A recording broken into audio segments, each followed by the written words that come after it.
All right, so this is presentation 4 in Unit 3, and this one we're looking at the beginning of the European Middle Ages and kind of what led to it. So first off, the first big idea you need to understand is how we got from the Roman Empire to Middle Ages. So Rome was destroyed by different Germanic tribes invading and taking over, and this caused several key things to happen that really brought about the Middle Ages. First one's disruption of trade.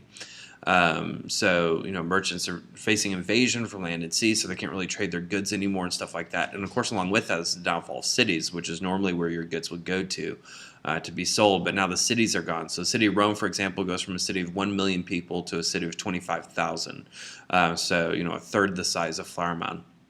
And then that goes into the population shifts. Now people, instead of living in cities, live more moving to the countryside. And so now we're going back to pretty much a fully agrarian society for the most part.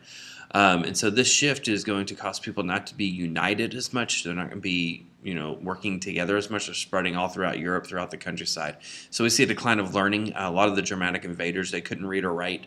Some of the ones at the top could, and stuff. The ones, early on that were trained in the Roman Empire. But as we get further away from Rome, as far as when Rome was around as an empire, then you see this decline of learning.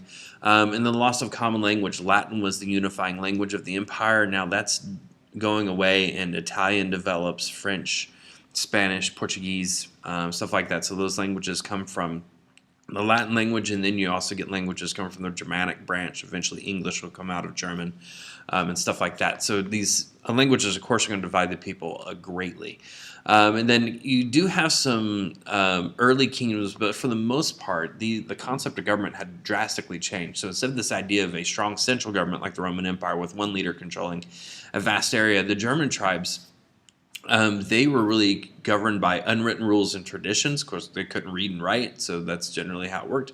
And they were dedicated to more or less a chief over their little clan, someone they knew personally, they could actually see and stuff like that. They didn't like the idea of listening to somebody, being ruled by somebody they didn't know. They want to know their ruler. So one of the Germanic groups, the Franks, they take over an area called Gaul. That's present-day France. So the Franks basically set up France. So their first leader is Clovis. In this region, they convert to Christianity, which is where we see Christianity start taking root in France. So some of these kingdoms of the Middle Ages will get pretty big, like Gaul, and then later on the Holy Roman Empire. But for the most part, you have a lot of tiny little kingdoms all over the place. Just all throughout Europe. And so that's why you'll see castles all over the place throughout Europe if you were to go there. All right, and then of course the church starts taking more power. So now you got the monasteries being built and convents. Monasteries is for monks, convents for nuns. And so really the only people that could read and write were monks and nuns for the most part. They're the ones that wrote the Bible and things like that, and dedicated themselves to learning. So it's the best place to get an education. And then you get Pope Gregory I, and he's the first one to actually expand the papal power and make it a secular power, which is a key term. So this means a worldly power. So now church goes from just controlling church matters to now controlling state matters. So now they get into things like, raising armies, road repair, helping the poor out, basically creating an empire, a Christian empire. And that's the key, because everything else is separating Europe. The one thing that unites Europe together at this time is the Catholic Church. And in this case, when I say Europe, I'm talking about Western Europe, because we've already talked about with the Byzantine Empire, kind of Eastern Europe, that area becomes Eastern Orthodox. But the Catholic Church really unites them together, and the Pope is going to gain more and more power throughout the Middle Ages. All right, now going back over to Gaul, Clovis and his descendants, they set up the Carthaginian dynasty, so the first dynasty in France. Charles Martel, he's an important guy, Charles the Hammer. He is important for defending France against the Muslims. So the Muslim Empire was trying to expand out of Spain and move into France down and start conquering Europe. And he was able to defend France against the Muslims and push them back down south. And so that's a major reason why Christianity stayed in this region.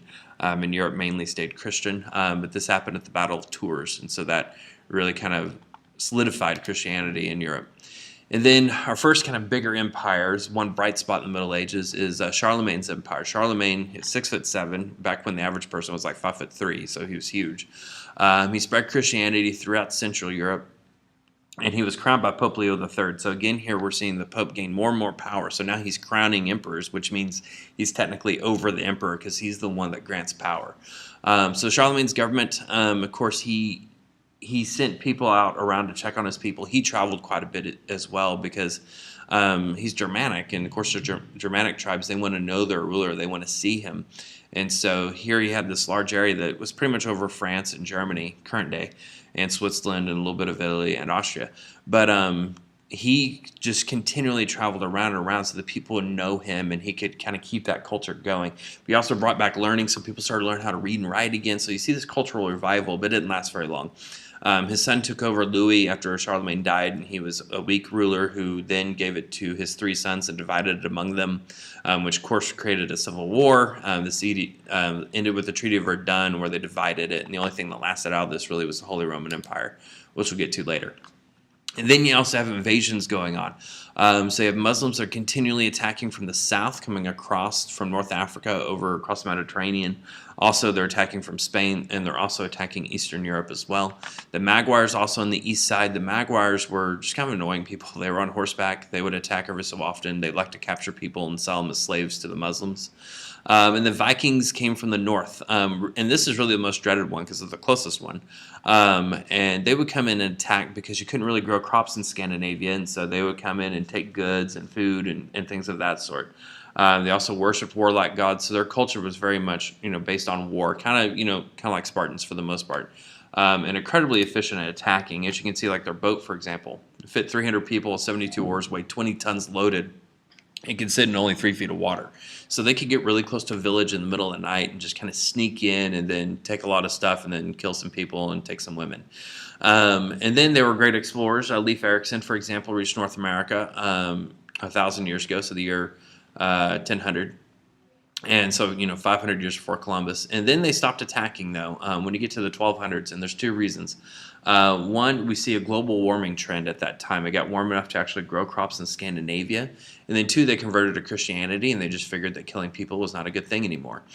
So now you mainly get into your Magyars and Muslims after that. So like I said, Magyars, they were horsemen, and they sold people into slavery to the Muslims. And of course, the Muslims were attacking as well, constantly.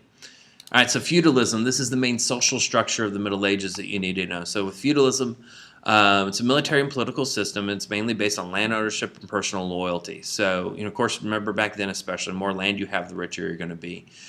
So leaders, they pledge loyal to one another for pieces of land is basically how it works, to make it really simple. So just to make it real simple, you got the lord that's the landowner.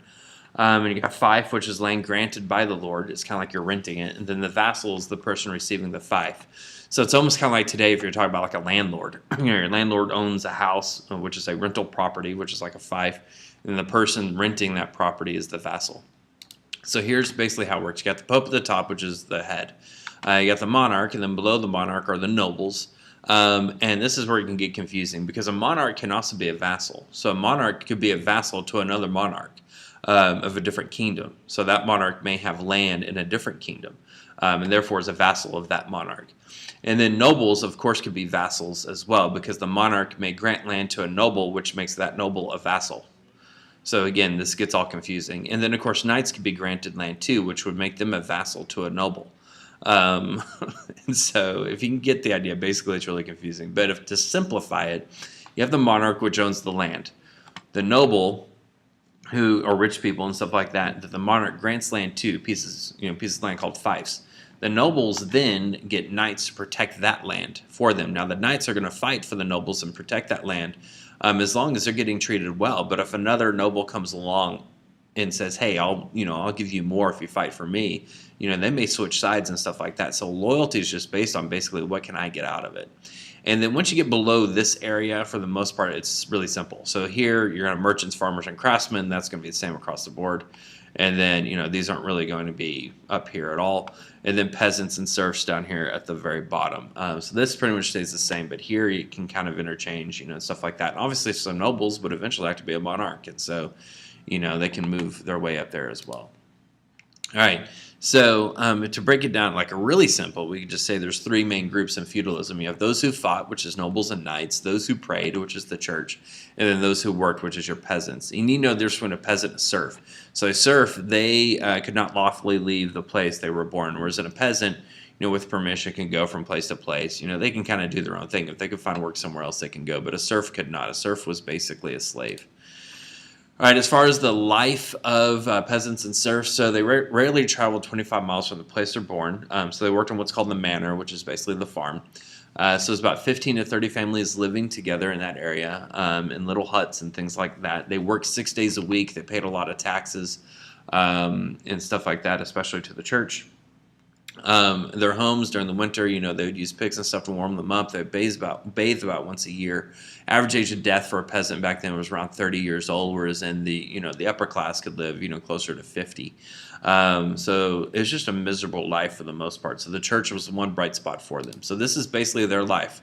Talk about a self-contained world. I mean, imagine being born, living out your entire life, and doing it all in this one area.